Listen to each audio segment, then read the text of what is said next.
So let's start the class. तो आज हम यूनिट नंबर 1 से स्टार्ट करेंगे,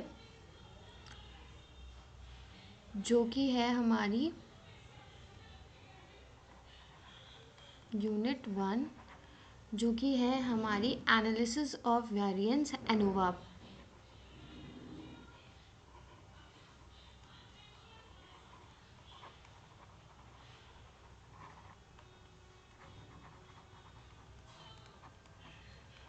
ऑलराइट, अच्छा, अब हम एनालिसिस ऑफ वेरिएंस अनोवा का यूज़ कब करते हैं और क्यों यूज़ करते हैं, पहले हम ये सब डिस्कस कर लेते हैं और फिर आगे बढ़ेंगे। ऑलराइट, तो जब सैम्पल साइज, ठीक है, जब सैम्पल साइज 30 से ज़्यादा होगा तब हम जेड टेस्ट यूज़ करते हैं। जब हमारा सैम्पल साइज 30 से कम होगा तब हम टी टेस्ट यूज़ करते हैं, ठीक है। और जब हम लोगों को सिग्निफिकेंस डिफरेंस दो या दो से ज़्यादा के मीन का जानना होता है, तब हम लोग क्या यूज़ करते हैं, तब हम लोग बेसिकली यूज़ करते हैं एनोवा। तो एनोवा टेक्निक जो है वो बेसिकली डेवलप करी है बाय आर.ए. फिशर, ठीक है। तो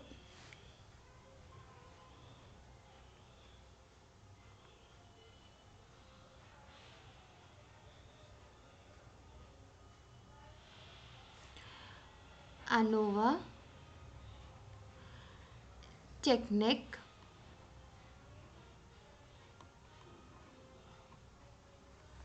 is developed by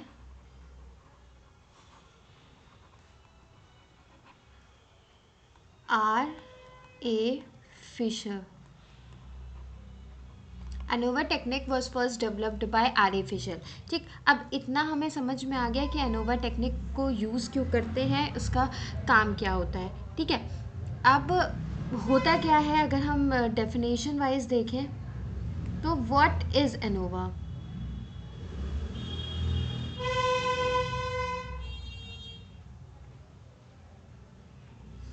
तो क्वेश्चन अराइज होता है कि what is ANOVA, what is ANOVA. अगर डेफिनेशन वाइज देखें तो एनोवा क्या है।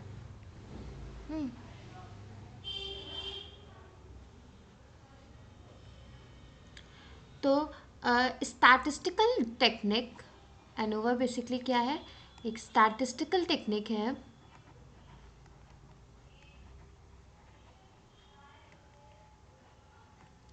statistical technique developed to study developed to study developed to study significance difference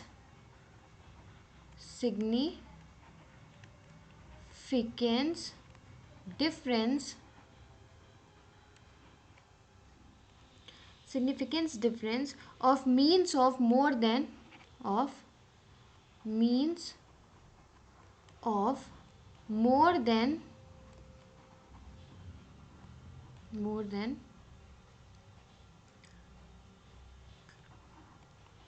2 or more samples, ठीक। अब अगर डेफिनेशन वाइज हम लोग देखें तो एनोवा क्या है, तो a statistical technique develop to study significance difference of means of more than 2 और मोर सैम्पल्स, ठीक।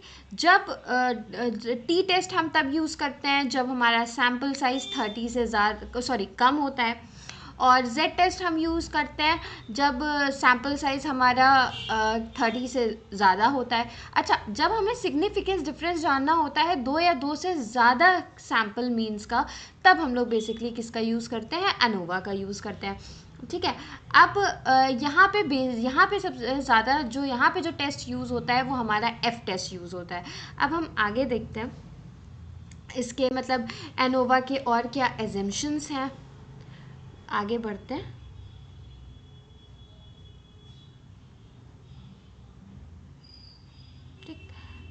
नेक्स्ट स्लाइड पे जाएंगे। अब हम देखते हैं कि एजम्पशंस क्या है।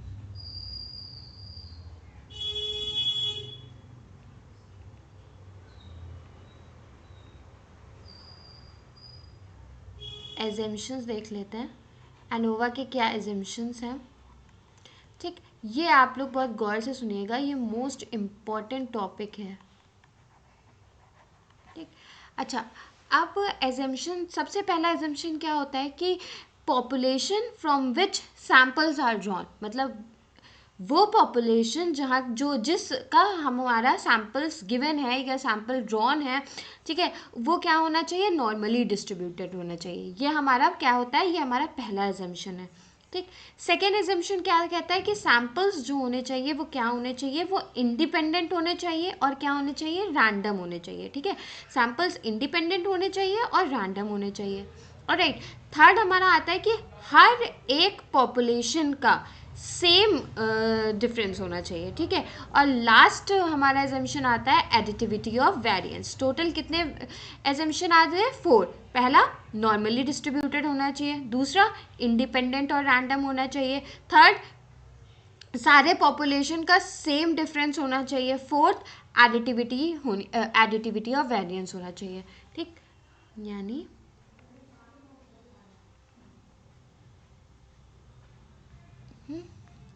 सबसे पहले हमारा आता है population from which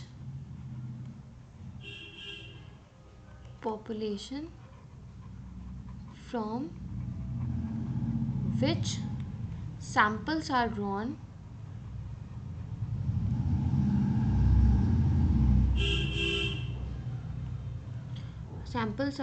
is normally distributed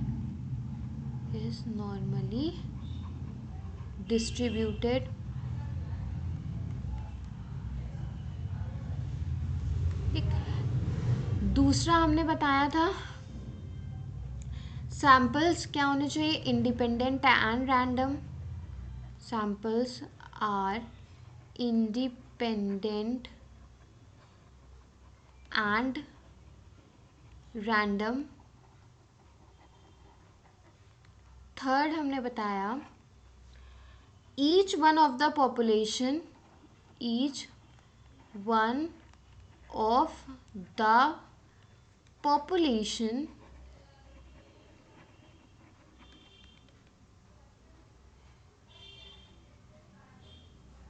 has same,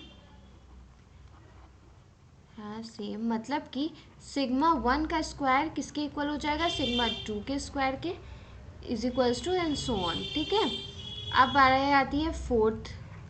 ठीक, तो फोर्थ क्या कहता है, एडिटिविटी ऑफ वेरिएंस।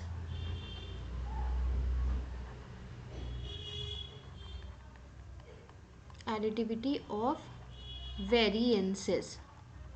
ठीक, ये हमारे क्या हो गए, 4 एजम्पशंस हमारे हो गए किसके, एनोवा के। ठीक, अब हम आगे देखते हैं नल हाइपोथेसिस क्या होती है।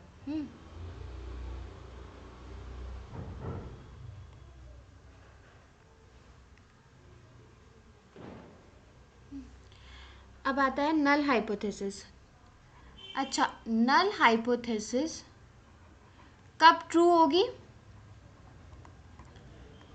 नल हाइपोथेसिस कब ट्रू होगी, जब एच नॉट, हम लोग नल हाइपोथेसिस को एच नॉट से डिस्क्राइब करते हैं। वेट, कंफ्यूजन ना क्रिएट हो तो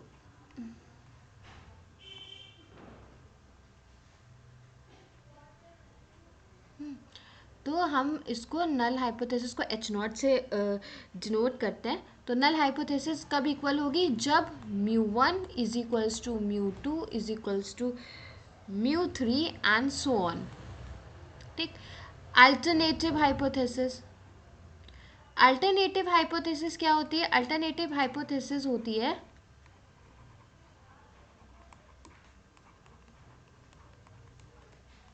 कॉम्प्लीमेंट्री ऑफ नल हाइपोथेसिस, मतलब कि कोई एक मीन जो हो वो क्या हो, डिफरेंट हो जाए। At least one mean is different, at least one mean क्या हो जाए, डिफरेंट हो जाए, तो अल्टरनेटिव हो जाएगा। अच्छा, नल हाइपोथेसिस से अल्टरनेटिव हाइपोथेसिस अलग कैसे होती है? ठीक, जैसे नल हाइपोथेसिस तब एक्सेप्ट होगी जब μ1 मतलब जितने भी मीन्स हैं वो क्या हो, इक्वल हो। ठीक, अल्टरनेटिव हाइपोथेसिस कब वो होगी, जब एक मीन अगर डिफरेंट है। ठीक, और ये कॉम्प्लीमेंट्री हाइपोथेसिस के मतलब ये अल्टरनेटिव हाइपोथेसिस कॉम्प्लीमेंट्री होती है, किसके कॉम्प्लीमेंट्री होती है, नल हाइपोथेसिस के कॉम्प्लीमेंट्री होती है। अगर नल हाइपोथेसिस एक्सेप्ट हो रही है तो अल्टरनेटिव हाइपोथेसिस रिजेक्ट हो जाएगी। अगर अल्टरनेटिव हाइपोथेसिस रिजेक्ट हो रही है तो नल हाइपोथेसिस एक्सेप्ट हो जाएगी। ठीक, अब बारी आती है टेस्ट स्टैटिस्टिक की।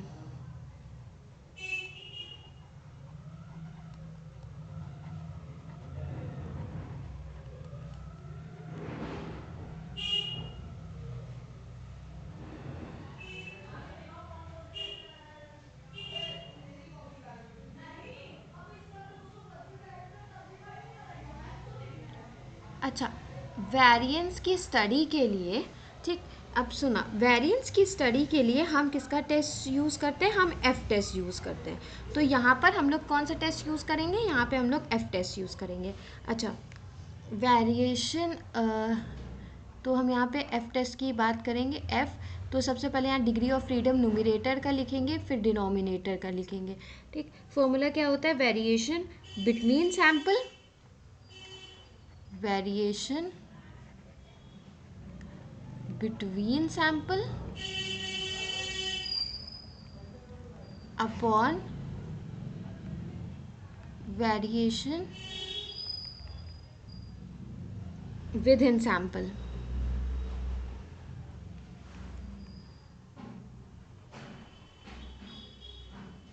यानी MSC upon MSE।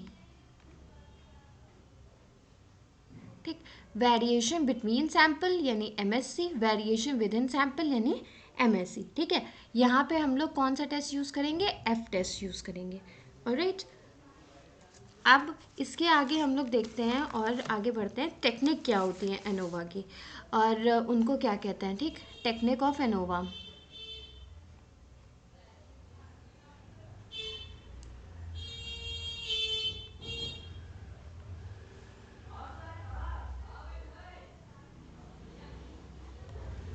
Technique of ANOVA, technique of ANOVA, number one way, number two way. ठीक है, दो टेक्निक ऑफ एनोवा होता है, one way ANOVA and two way ANOVA. अब ये दोनों होते क्या हैं, तो हम सबसे पहले वन वे एनोवा की बात कर लें। तो वन वे एनोवा वो एनोवा होता है, मतलब वो टेक्निक होती है जहाँ पे एक इंडिपेंडेंट फैक्टर डिफर करता है सैम्पल ग्रुप को। ठीक, एक इंडिपेंडेंट क्या करेगा, एक independent factor different sample group को इन्फ्लुएंस करेगा। ठीक है, जैसे कि एक इंडिपेंडेंट फैक्टर है, यहाँ पे हम वन वे अनोवा की बात कर लें तो एक इंडिपेंडेंट फैक्टर है। ठीक, एक इंडिपेंडेंट फैक्टर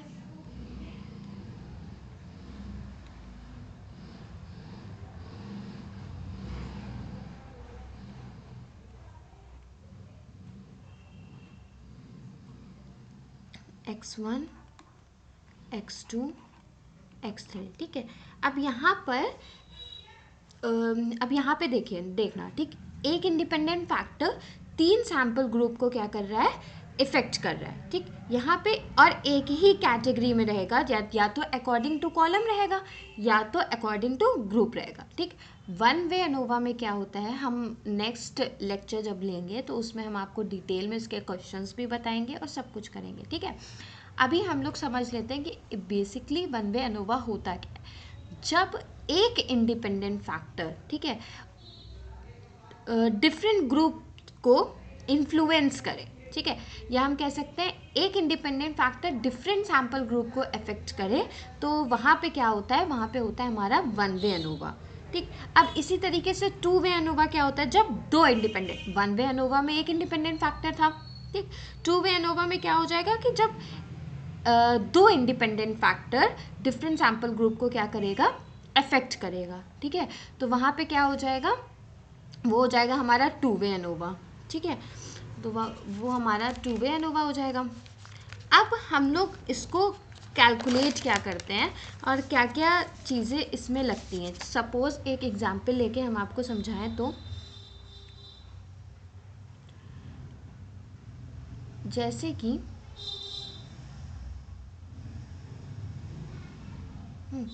जैसे कि x1 है, x2 है, x3 है। ठीक है, x1 में कितने हैं, 20, 21, 23, 16 एंड 20। x2 में क्या क्या है, 18, 20, 17, 25 एंड 15। x3 में क्या क्या है, 25, 28, 22, 32।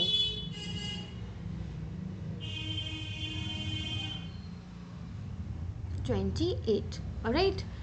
अच्छा, अब ये जो वेरिएशन है हमारे यहाँ पर, ठीक है, इसको हम लोग कहते हैं वेरिएशन बिटवीन सैम्पल। ये जो वेरिएशन आपको दिख रही है x1, x2, x3, ये इसको हम लोग कहते हैं वेरिएशन बिटवीन सैम्पल्स। और ये जो आपको वेरिएशन दिख रही है, ठीक है, ये वेरिएशन विद इन सैम्पल होती है।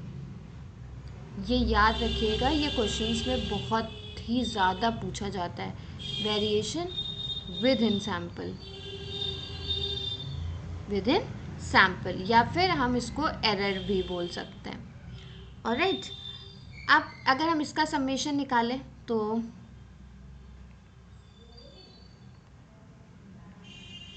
समेशन xi का कितना निकल के आएगा, 100, 100 आ जाएगा इसका मीन निकालें, x1 का मीन आ जाएगा हमारा कितना, 20। इसी तरीके से यहाँ समेशन ऑफ x2 कितना आ जाएगा हमारे पास, 95, और x2 का मीन कितना आ जाएगा हमारा, 19। यहाँ पे x3 कितना निकल के आ जाएगा, 35, और x3 का मीन हमारा कितना निकल के आएगा, 27। ठीक, अब हम यहाँ से ग्रैंड मीन निकाल लें। तो सबसे पहले जैसे ग्रैंड मीन निकालते हैं, फिर निकालेंगे हम लोग ग्रैंड मीन। तो ग्रैंड मीन हमारा क्या हो जाएगा, x bar is equals to 20 plus 19 plus 27 upon 3।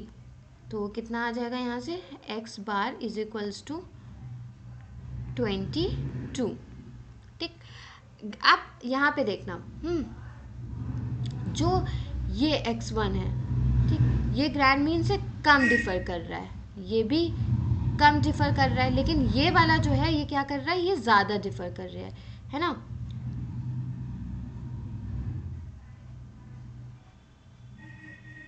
ठीक, थर्ड का मीन जो है वो क्या हो जाएगा, काफ़ी डिफर कर रहा है। तो यहाँ पे नल हाइपोथेसिस क्या होगी, यहाँ पे नल हाइपोथेसिस रिजेक्ट हो जाएगी, क्योंकि सेम नहीं है।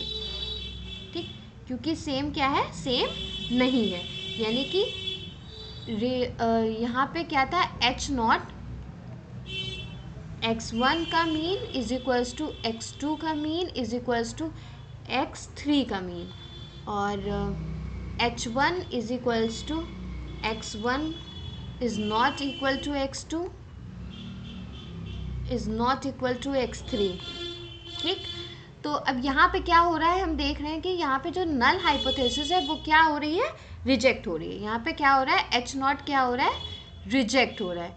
तो हमने बताया कि जब नल हाइपोथेसिस हमारी रिजेक्ट हो रही है तो अल्टरनेटिव हाइपोथेसिस क्या हो जाएगी, एक्सेप्ट हो जाएगी। ठीक, जब नल हाइपोथेसिस रिजेक्ट हो रही है तो अल्टरनेटिव हाइपोथेसिस क्या हो जाएगी, एक्सेप्ट हो जाएगी।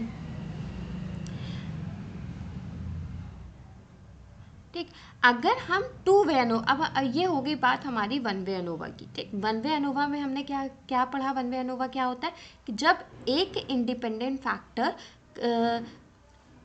कई सैम्पल ग्रुप को इन्फ्लुएंस करता है तो हमारा वन ग्रुप हो जाता है। ठीक है, एच नॉट रिजेक्ट कब होता है, जब मीन कोई एक मीन इक्वल ना हो।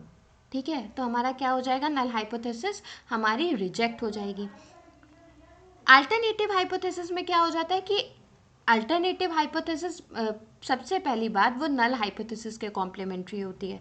ठीक है, तो अल्टरनेटिव हाइपोथेसिस नल हाइपोथेसिस के कॉम्प्लीमेंट्री होती है, यानी कि अगर नल हाइपोथेसिस हमारा रिजेक्ट हो रहा है, ठीक, तो अल्टरनेटिव हाइपोथेसिस एक्सेप्ट हो जाएगी। अगर नल हाइपोथेसिस एक्सेप्ट हो रही है तो वो अल्टरनेटिव हाइपोथेसिस क्या हो जाएगी, रिजेक्ट हो जाएगी। ठीक है, अब हम आगे देखते हैं कि एनोवा टेबल का बेसिकली फॉर्मेट क्या होना चाहिए। ठीक है, एनोवा टेबल का फॉर्मेट क्या होना चाहिए, तो नेक्स्ट में हम देखते हैं एनोवा टेबल का फॉर्मेट। अब हमें जब आगे अभी जब क्वेश्चन हमें गिवन होंगे तो हमको एक एनोवा टेबल बनानी पड़ेगी। ठीक है, उसका क्या होता है, ठीक, अच्छा, टू वे एनोवा की अगर हम बात करें तो यहाँ पे टोटल वेरिएशन तीन चीज़ों में डिस्ट्रीब्यूट हो जाता है। सबसे पहला कि वेरिएशन जो सैम्पल के बिटवीन होगा वो क्या होगा, वो कॉलम वाइज होगा। ठीक, और जो वेरिएशन सेकेंड वेरिएबल के होगा वो क्या होगा, रो वाइज होगा। ऑलराइट, अब अगर हमें एक एनोवा टेबल क्रिएट करनी है, जब हमें क्वेश्चंस गिवन होंगे एनोवा टेबल के, तो हम मतलब एनोवा के, तो हमें एनोवा टेबल बनानी पड़ेगी। तो एनोवा टेबल किस तरीके से बनती है, एनोवा टेबल का एक बार हम लोग फॉर्मेट देख लेते हैं, का एक फॉर्मेट देख लेते हैं। आगे चल के हमें अभी मतलब आगे जब हम क्वेश्चंस करेंगे तो हमको ये टेबल क्या करेगी, बनानी पड़ेगी। तो इसमें सबसे पहले हमारा आ जाता है source of variation, source of variation, ये पहला पार्ट आ जाता है। सेकेंड में हमारा आ जाएगा, क्या आ जाएगा, sum of square, sum of square. Third हमारा आ जाएगा डिग्री ऑफ फ्रीडम,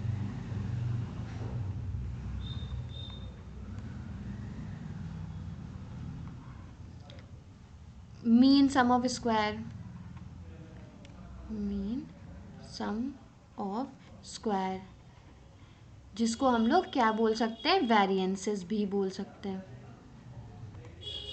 ठीक, अब अगर हमारी f कैलकुलेटेड वैल्यू जो है वो f टैबुलेटेड वैल्यू से बड़ी होगी तो हमारा क्या हो जाएगा, h नॉट क्या हो जाएगा, रिजेक्ट हो जाएगा। अब अगर हमारी f कैलकुलेटेड वैल्यू छोटी होगी f टैबुलेटेड वैल्यू से तो हमारा h नॉट क्या होगा, एक्सेप्ट हो जाएगा।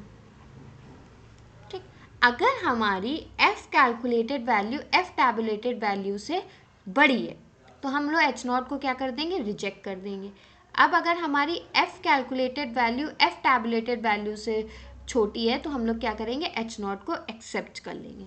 ठीक है, ये हमारा पूरा इंट्रोडक्शन था जो कि हमें क्या करना है, इसमें पढ़ना है। ठीक, अब हम चलो अब एक दो मल्टीपल चॉइस क्वेश्चंस भी डिस्कस कर लेते हैं जो कि आ सकते हैं, क्योंकि एज हमारा पेपर क्या है इस बार उस फॉर्मेट में। तो पहला क्वेश्चन ये बन सकता है कि analysis of variance is abbreviated by, analysis of variance is abbreviated by. इसके ऑप्शंस अगर हम अभी मैं दो ही ऑप्शंस ले रही हूँ, एनोवा और बी एओवी। सिंपल सिंपल सा हमें पता है इसका आंसर क्या होगा, क्या होगा आंसर, खुद सोचिए। एनोवा, एनालिसिस ऑफ वेरिएंस किससे एब्रीवेटेड है, एनोवा से। ठीक, तो इसका करेक्ट ऑप्शन क्या हो जाएगा हमारा, ए, एनोवा। अब सेकंड क्वेश्चन देख लेते हैं।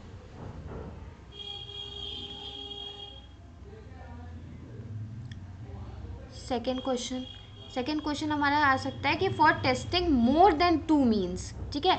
अभी मैंने आपको बताया for testing more than two means mu1 mu2 mu k। We mostly use कौन सा टेस्ट यूज़ करते हैं, सोचिए। एनोवा की टी डिस्ट्रीब्यूशन, मैंने बताया था ना इस क्लास में, एनोवा की टी डिस्ट्रीब्यूशन। सोचिए सोचिए, यस, कौन सा यूज़ करते हैं, एनोवा। एनोवा, ठीक। अब अभी मैंने आपको इससे पहले बताया था ना कि जब हमें 2 मीन्स से ज़्यादा का मतलब बीच का डिफरेंस पता करना होता है तो हम लोग कौन सा टेस्ट यूज़ करते हैं, हम लोग बेसिकली क्या यूज़ करते हैं, एनोवा। अब थर्ड क्वेश्चन आपसे ये भी पूछा जा सकता है कि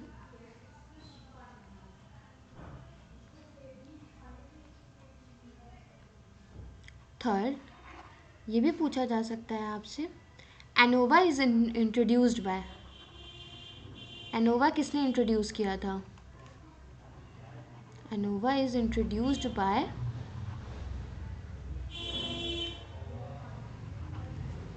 ए G.W. स्नेडिकर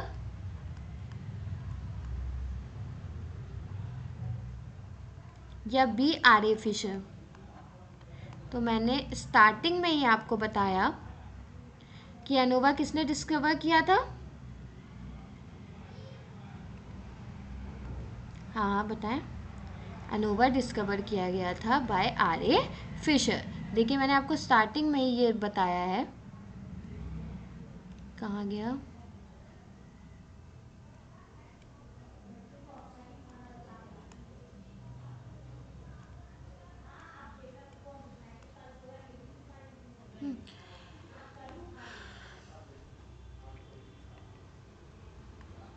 अब नेक्स्ट एक्सरसाइज, नेक्स्ट स्लाइड पे जाते हैं। नेक्स्ट स्लाइड पे हमें क्या करना है,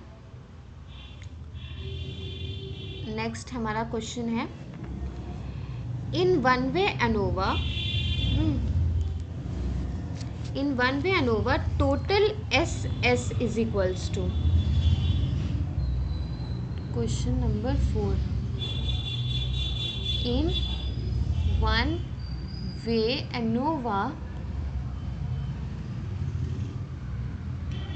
वे ANOVA total SS is equals to, total SS is equals to A option. ये हम आपको अभी इसके बाद वाली क्लास में बताएंगे भी डिटेल में, अभी आप ऐसे ही इसको देख लें, SSC प्लस SSE, या B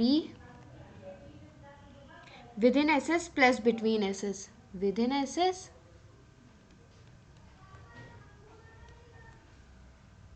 प्लस बिटवीन SS। तो इसमें से कौन सा ऑप्शन करेक्ट है, इसमें हमारा ऑप्शन करेक्ट हो जाएगा दिस वन। ऑलराइट, अब फिफ्थ पे आते हैं।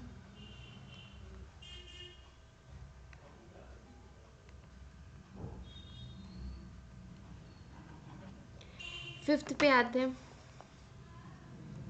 अच्छा, अब इसका ये रीज़न क्या है, अगर हम यहाँ पे इसका रीज़न भी देख लें, रुको let me show you the reason कि ये चीज़ करेक्ट क्यों हुई। तो अगर हम इसका रीज़न देखें कि ये क्यों सही है, यही ऑप्शन क्यों सही है, ये क्यों नहीं सही है, ठीक है। तो इसका रीज़न आता है कि जो SS है, SS मतलब sum of square, sum of square, ठीक। और within SS is equals to किसके इक्वल हो जाएगा, एरर SS के। विद इन SS किसके इक्वल हो जाएगा, एरर SS के, है ना। तो हमारा क्या हो जाएगा, SS किसके इक्वल हो जाएगा, SSE के। तो हम ये कह सकते हैं कि between sum of square SS, between sum of square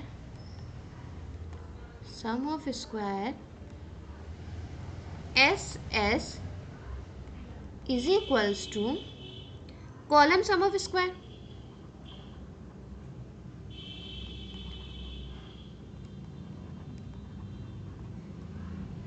इसलिए एस एस बी हमारा किसके ऊपर हो जाएगा, एस एस सी के, ठीक. इसलिए हमारा कौन सा ऑप्शन सही है, दिस वन. ऑलराइट, अब हम नेक्स्ट स्लाइड पे आते हैं.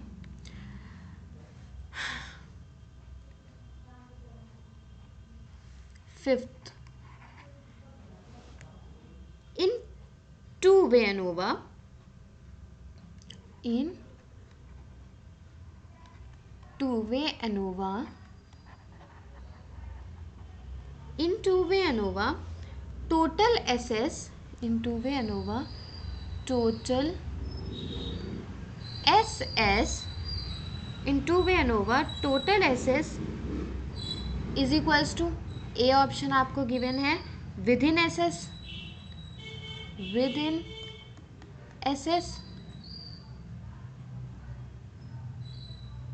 प्लस बिटवीन SS,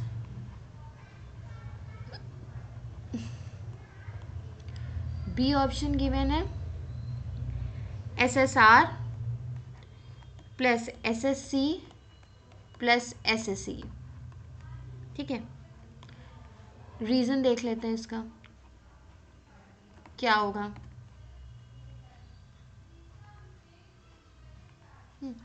रीज़न आता है कि SSR हमारा क्या है, row mean sum of square है. SSR row mean sum of square है, row mean sum of square. और SSC कॉलम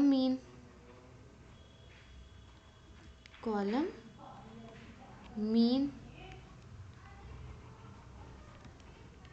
SS. और SSE हमारा क्या हो जाएगा, error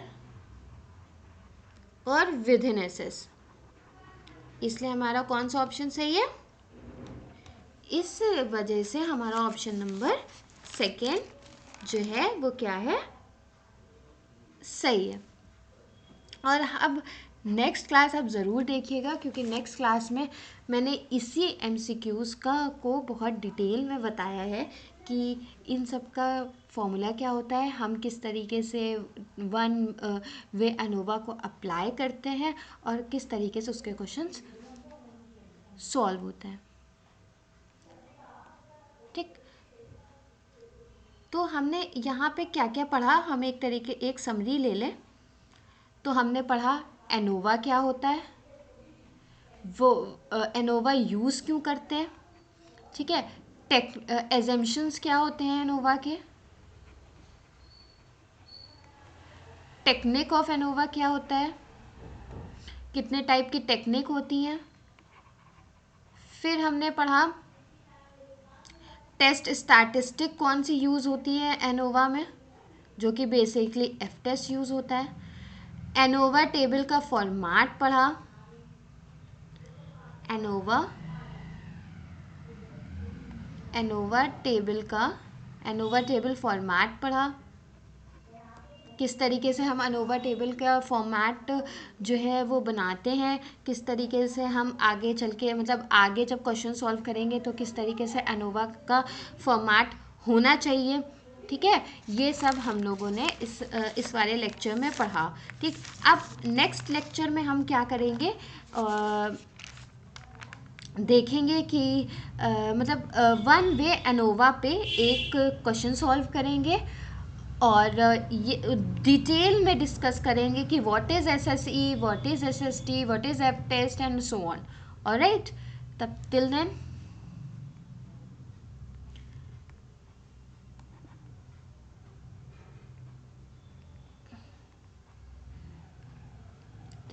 bye, have a great day.